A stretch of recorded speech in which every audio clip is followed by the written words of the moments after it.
మీ business విస్తరించాలనుకుంటున్నారా? మార్చి 16-17 హైటెక్స్ లో franchise India biggest ఫ్రో expo. TDP Janasena ఉమ్మడి జాబితా రిలీజ్ అయిన తర్వాత జగన్మోహన్ రెడ్డి గారు చెప్పే వై నాట్ 175 ఎందుకు రీచ్ కాలేము అనేది ఎవరికి కూడా డౌట్ లేదు. ఖచ్చితంగా రీచ్ అవుతాం 175కి 175 అని ఈరోజు వైఎస్ఆర్సీపీ శ్రేణులంతా చాలా చాలా హ్యాపీగా ఉన్నారు. ఎప్పుడైనా ఒక పార్టీ జాబితా రిలీజ్ అయినప్పుడు ఆ పార్టీలో ఉన్న కార్యకర్తలు నాయకులు సంబరాలు చేసుకుంటారు. అదేంటో కానీ టీడీపీ జనసేన జాబితా విడుదల చేసిన తర్వాత టీడీపీ జనసేన కార్యకర్తలు నాయకులు ఏడుస్తుంటే వైఎస్ఆర్సీపీ కార్యకర్తలు నాయకులు డబుల్ హ్యాపీగా సంబరాలు చేసుకుంటున్నారు. ఎందుకంటే ఈరోజు ఆ జాబితా చూశాక పవన్ కళ్యాణ్ అసలు ఎందుకు పార్టీ పెట్టాడు అని మాకే కాదు, ఈరోజు జనసేన కార్యకర్తలు నాయకులకు కూడా అర్థం కావట్లేదు. ఎందుకంటే పవర్ షేరింగ్ అన్నాడు, సీట్ షేరింగ్ అన్నాడు, ఓట్ షేరింగ్ అన్నాడు, కానీ పావలా శాతం కూడా సీట్లు తెచ్చుకోలేకపోయాడు ఈ పీకే పవర్ స్టార్ అనేది. ఈరోజు ప్రజలు అంటున్నారు ఈయన పవర్ స్టార్ కాదు, పవర్ లేని స్టార్ అని. ఎందుకంటే ఈ మధ్యలోనే 2019లో అనుకుంటా ఒక మీటింగ్లో, పబ్లిక్ మీటింగ్లో అంటూ ఉండేవాడు పవన్ కళ్యాణ్, జనసేన అంటే కుక్క బిస్కెట్లు వేస్తే తోకూపుకుంటూ మన వెనక తిరుగుతారు, వీళ్ళకి 10-15 సీట్లు ఎక్కువ అని తెలుగుదేశం వాళ్ళు మన అవమానిస్తున్నారు, మన పార్టీ ప్రజల కోసం పుట్టిన పార్టీ, మనం ఎవరి బిస్కెట్లకి తల వంచం, మనమే వాళ్ళకి ఎన్ని కావాలో అన్ని ఇస్తామని చాలా పెద్ద పెద్ద మాటలు మాట్లాడారు. మరి ఈరోజు 24 సీట్లకి కుక్క బిస్కెట్లు వేస్తే తోకూపినట్టు ఎందుకు తోకూపుకుంటూ చంద్రబాబు నాయుడుతో ప్రెస్ మీట్ పెట్టారో పవన్ కళ్యాణ్ చెప్పాల్సిన అవసరం ఉంది. చాలా పెద్ద పెద్ద డైలాగులు కూడా చెప్పాడు. సముద్రం ఎవరి కాళ్ళు పట్టుకోదు, పర్వతం తల వంచదు అని. మరి ఏ ప్యాకేజీ కోసం 24 సీట్లకే చంద్రబాబు నాయుడు కాళ్ళు పట్టుకున్నావు? ఈరోజు చంద్రబాబు నాయుడు ఇచ్చిన ముష్టి 24 సీట్లకే ఎందుకు తల వంచావు పవన్ కళ్యాణ్ అని జనసేన కార్యకర్తలు నాయకులకి సమాధానం చెప్పాలి. నిజంగా ఎంత బాధాకరం అంటే, చెప్పుకోవడానికేమో గొప్పగా 40 years ఇండస్ట్రీ, నాకు విజన్ ఉంది, విస్తరాకుల కట్టుంది, నేను కేంద్రంలో చక్రం తిప్పానని చెప్పుకునే చంద్రబాబు నాయుడు ఒక సైడు, సినిమాల్లో పవర్ స్టార్ అని చెప్పుకుంటూ బయట పవర్ లేని స్టార్గా తిరుగుతూ మళ్ళీ బింకాలు పలికే పవన్ కళ్యాణ్ ఒకవైపు. వీళ్ళిద్దరికీ బాగా అర్థమైపోయింది, మనకి బలం లేదు, జగన్మోహన్ రెడ్డి గారిని మనం ఓడించే పరిస్థితి లేదు, కాబట్టి మనం ఎలాగైనా పొత్తు పెట్టుకొని జగనన్నని దించాలి అన్న ఆలోచనతోనే ఈ పొత్తుల కార్యక్రమానికి స్టార్ట్ చేశారు.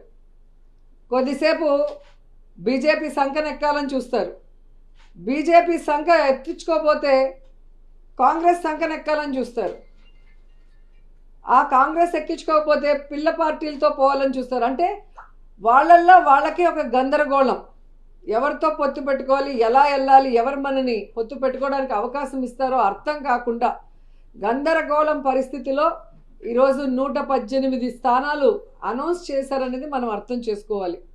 కానీ ఆ 118 స్థానాల్లో 24 స్థానాలు జనసేనకి ఇచ్చారు, మిగతా స్థానాలు తెలుగుదేశం పార్టీకి ఇస్తే అందులో చంద్రబాబు నాయుడు స్థానం కుప్పమని ఆయన అనౌన్స్ చేసుకున్నాడు, బాలకృష్ణ స్థానం హిందూపురం అని అనౌన్స్ చేశారు, అలాగే లోకేష్ మంగళగిరి స్థానం అని అనౌన్స్ చేసుకున్నారు. కానీ పవన్ కళ్యాణ్ ఎక్కడ నించోలో ఏ స్థానమో కూడా ఇంకా చంద్రబాబు నాయుడు డిసైడ్ చేసేంత వరకు అనౌన్స్ చేసుకోలేని దౌర్భాగ్య పరిస్థితిలో ఉన్నారు. అంటే అర్థం ఏంటి? ఒక చోట ఓడిపోయిన వాడికి మొదట ఇచ్చారు, 2 చోట్ల ఓడిపోయిన వాడికి తర్వాత ఇస్తాంలే సెకండ్ జాబితాలో అని ఒక కేర్లెస్నెస్ ఏమో పవన్ కళ్యాణ్ చంద్రబాబు నాయుడిని అడిగి తెలుసుకోవాలని కూడా ఈ సందర్భంగా తెలియజేసుకుంటున్నా. అండ్ ఈరోజు మీరు చూస్తే వీళ్ళిద్దరికీ చెప్పుకోవడానికి ప్రజలకు చేసింది ఏమీ లేదు. చంద్రబాబు నాయుడు 14 సంవత్సరాలు ముఖ్యమంత్రిగా ఉండి ఏ రోజు తాను ఇచ్చిన మేనిఫెస్టోని ప్రజల కోసం చేసింది లేదు. అలాగే పవన్ కళ్యాణ్ ఎందుకు పార్టీ పెట్టాడో తెలీదు, తాను అధికారంలోకి వస్తే ఏం చేస్తానో ఇంతవరకు చెప్పింది లేదు. ఎంతసేపు వైఎస్ఆర్ కాంగ్రెస్ పార్టీ నాయకుల్ని ఎర్ర పుస్తకాల్లో రాసుకున్నానని ఒకడు, అధికారంలో వస్తే జైల్లో పెడతామని ఒకడు, బట్టలూడి కొడతామని ఇంకొకడు చెప్పుకోవడమే తప్ప వీరి వల్ల ఈ రాష్ట్రానికి ఏమైనా ప్రయోజనం ఉందా అంటే శూన్యం అనేది రాష్ట్ర ప్రజలకు తెలుసు. కానీ తెలుగుదేశం పార్టీ వాళ్ళు చూస్తే ఈరోజు మేము రాష్ట్ర భవిష్యత్తు కోసమే ఈ పొత్తు పెట్టుకున్నాము అంటుంటే అందరూ కూడా నవ్వుకుంటున్నారు. ఎందుకంటే చంద్రబాబు నాయుడు ముఖ్యమంత్రిగా 3 సార్లు చేశాడు. ఈ 3 సార్లలో రాష్ట్ర భవిష్యత్తుని ఎప్పుడైనా కాపాడా అనేది ఈ రాష్ట్ర ప్రజలు ఒకసారి ఆలోచించాలి. ముఖ్యంగా రాష్ట్రం విడిపోయిన తర్వాత అనుభవం ఉంది అని చెప్పి మళ్ళీ చంద్రబాబు నాయుడికి అధికారం ఇస్తే పోనీ రాష్ట్ర భవిష్యత్తుని ఏమైనా కాపాడా? రాష్ట్రాన్ని అప్పుల్లో ముంచేశాడు, రాష్ట్రాన్ని సర్వనాశనం చేశాడు, రాష్ట్ర ప్రజల డబ్బుని దోచుకొని స్కామ్ల ద్వారా దాచుకున్నాడే తప్ప ఈ రాష్ట్రానికి ఎప్పుడైనా మంచి చేశాడా అనేది ఈ రాష్ట్ర ప్రజలందరూ కూడా ఈరోజు గుర్తు తెచ్చుకుంటున్నారు. ఎందుకంటే ఈ రాష్ట్ర విభజన తర్వాత చంద్రబాబు నాయుడు ఈ రాష్ట్రానికి చేసింది ఏంటయ్యా అంటే ప్యాకేజీ కోసం ప్రత్యేక హోదాను తాకట్టు పెట్టేశాడు, కమిషన్ల కోసం కాంట్రాక్ట్ల కోసం పోలవరాన్ని తాకట్టు పెట్టేశాడు, రియల్ ఎస్టేట్ వ్యాపారం కోసం అమరావతిని తాకట్టు పెట్టేశాడు, ఓటుకి నోటు కేసులో దొంగలా దొరికిపోయి ఉమ్మడి రాజధానిని కేసీఆర్ గారికి తాకట్టు పెట్టి దొంగలా అర్ధరాత్రిలో పారిపోయి వచ్చాడు. మరి ఈరోజు ఏమీ తెలియనట్టు లేదా ప్రజల అమాయకులు మర్చిపోయి ఉంటారు అనుకున్నాడో ఏమో కానీ రాష్ట్ర భవిష్యత్తు కోసం మేము పొత్తు పెట్టుకున్నామంటుంటే ఈ ఆంధ్రప్రదేశ్ 2 ముక్కలు అవ్వటానికి, ఈ ఆంధ్రప్రదేశ్ అప్పుల్లో కూరుకుపోవడానికి, ఈ ఆంధ్రప్రదేశ్ని నాశనం చేసింది చంద్రబాబు నాయుడు, పవన్ కళ్యాణ్ అన్నది 5 కోట్ల మంది ప్రజలకి బాగా గుర్తుంది అన్న విషయం వీళ్ళు తెలుసుకోవాలి. అండ్ ఈరోజు మీరు చూస్తే ముఖ్యంగా కాపు సోదరులందరూ కూడా మేల్కొన్నారని నాకు అనిపిస్తుంది.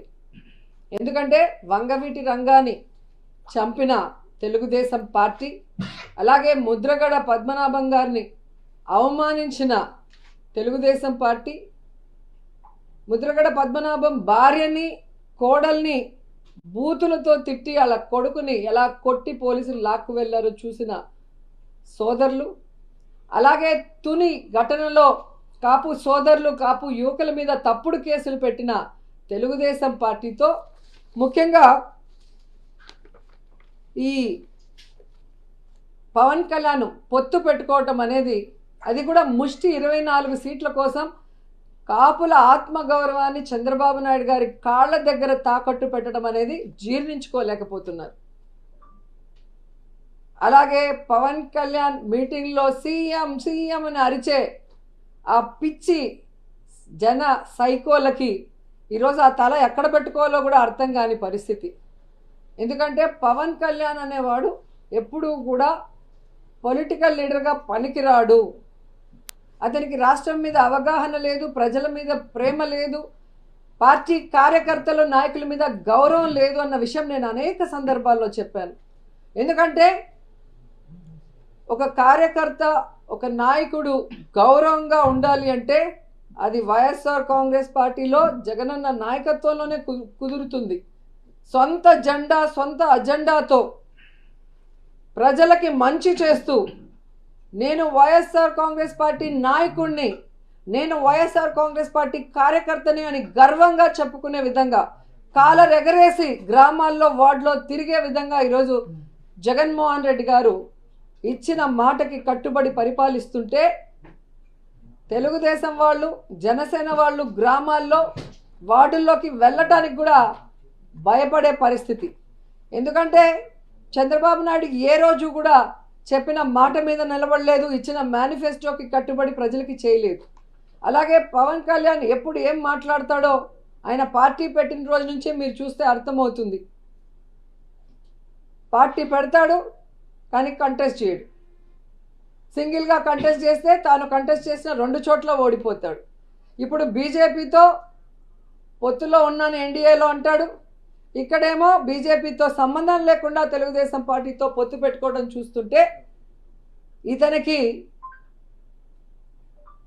ఏమైనా విలువలు ఉన్నాయా అని అర్థం చేసుకోవాలి రాష్ట్ర ప్రజలను కూడా ఈ సందర్భంగా తెలియజేసుకుంటున్నా. ఈ మధ్య చంద్రబాబు నాయుడు గారు కోర్టులో అన్నాడు, నాకు హెల్త్ బాగాలేదు, నాకు రెస్ట్ కావాలి అని.